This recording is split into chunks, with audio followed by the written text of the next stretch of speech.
ايوه، احنا عندنا وكالة فضاء مصرية في مصر.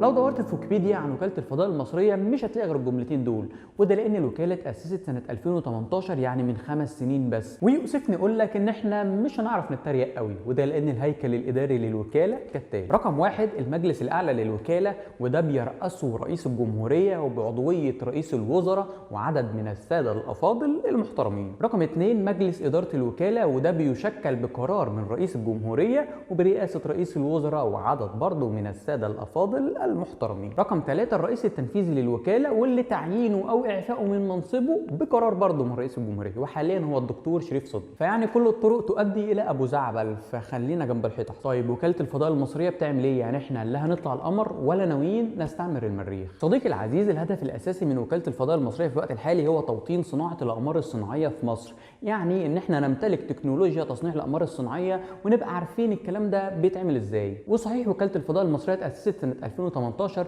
الا ان مصر ليها سابق تجارب في مجال الاقمار الصناعيه من قبل كده بكتير. يعني سنه 98 مصر كانت من اوائل الدول اللي امتلكت اقمار بث فضائي اللي هي محطات النايل سات. بس البدايه الفعليه لدخول مصر مجال صناعه الاقمار الصناعيه كان سنه 2007 عن طريق قمر صناعي تجريبي بيدور في مدار منخفض، وكان هدفه التصوير. ده كان بدايه تدريب كوادر مصريه على تصنيع الاقمار الصناعيه. موضوع تدريب الكوادر المصريه وتصنيع القمر الصناعي التجريبي بدا في 2003 في اوكرانيا، ومع تاسيس وكاله الفضاء المصريه اتحول البرنامج ده للوكاله بقرار جمهوري. طيب كل ده كلام قديم، ايه الجديد بقى؟ انا عامل الفيديو ده عشان اقول لك ان يوم 5 ديسمبر 2023 اللي فات تم اطلاق القمر الصناعي مصر سات 2، واللي كان بشراكه مصريه صينيه. بشراكه مصريه صينيه ازاي؟ يعني احنا عملنا ايه والصين عملت ايه؟ هقول لك. تصنيع القمر الصناعي تم في الصين، وبعد ما اتصنع جه عندنا مصر عشان نعمل عليه حاجه اسمها اختبارات محاكاه للبيئه الفضائيه للقمر قبل الاطلاق، واللي على ما اتذكر هم 7 اختبارات. يعني ايه الكلام ده؟ هقول لك. اي قمر صناعي قبل ما يتم اطلاقه لازم يتعمل عليه بعض الاختبارات، ولازم نحطه في بيئه مشابهه للبيئه اللي هو هيكون فيها في الفضاء. يعني مثلا في الفضاء اكيد هيتعرض لانعدام جاذبيه، واكيد هيتعرض لدرجات حراره مختلفه مش هيتعرض لها في ظروف الارض الطبيعيه، واكيد برضو الكاميرات اللي متركبه على القمر الصناعي هتشوف اشعه الشمس بشكل عمرها ما هتشوفه وهي على الارض. بنشوف بقى تاثير كل ده على القمر بعد التصنيع، هيصمد قدام الظروف دي ولا مش هيصمد؟ طيب السؤال هنا، هل احنا في مصر عندنا الامكانيات اللي تخلينا نشوف او نختبر القمر الصناعي ده ونشوف هل هو هيصمد ولا مش هيصمد؟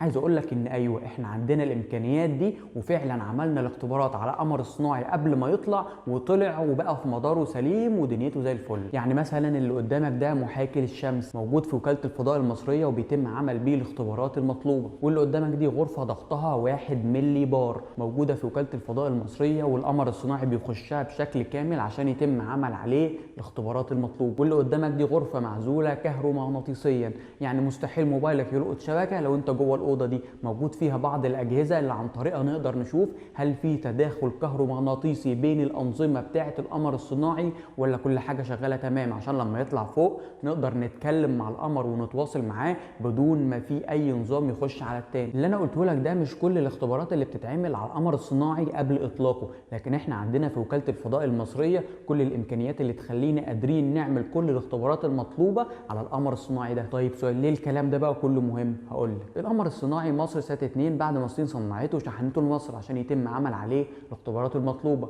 وبعد ما مصر عملت عليه الاختبارات المطلوبة شحنته تاني للصين عشان يتم اطلاقه. المهم بقى ان مصر رغم انها مش اول مرة تمتلك قمر صناعي، الا انها اول مرة تشتغل على قمر صناعي بالقرب ده او بالشكل ده، فاعتقد ان دي بداية كويسة لمصر. طيب احنا لا ناويين نروح القمر ولا ناويين نستعمل المريخ، هنعمل ايه بقى بالقمر الصناعي ده؟ بص، هو في كذا نوع من الاقمار الصناعيه. الاقمار الصناعيه اللي بتدور في مدار منخفض دي بيبقى هدفها التصوير، يعني عن طريق بعض البيانات اللي ممكن ناخدها من القمر الصناعي نقدر نحدد ايه افضل محصول ممكن نزرعه في الارض دي. زائد انه بيبقى مفيد جدا في اننا نقدر نحدد التغيرات المناخيه، ومفيد برضه في عمليه التنبؤ بالكوارث لا قدر الله. كمان الدوله عن طريقه تقدر تعرف التعديات اللي بتحصل على الارض الزراعيه، تقدر تعرف منسوب مياه النيل، تقدر تعرف مسارات الانهار. من الاخر هي عمليه تجميع بيانات الدوله بتستفيد بيها. طبقا لكلام الدكتور شوقي صدقي، في ان من اهداف الوكاله تجميع ورصد بيانات ومعلومات استباقيه وتقديمها لمتخذ القرار وهم يتصرفوا، زي ان انا اخد قطعه ارض وادرسها واعرف ايه الثروات الطبيعيه اللي موجوده فيها واقدمها للدوله، هي هتتصرف بقى مع الموضوع ده بدماغها. في النهايه يا صديقي العزيز ده اللي قدرت الاقيه في الموضوع ده تحديدا. صحيح احنا مش ناويين نطلع القمر ولا ناويين نعمل لنا مستعمريه صغيره كده على المريخ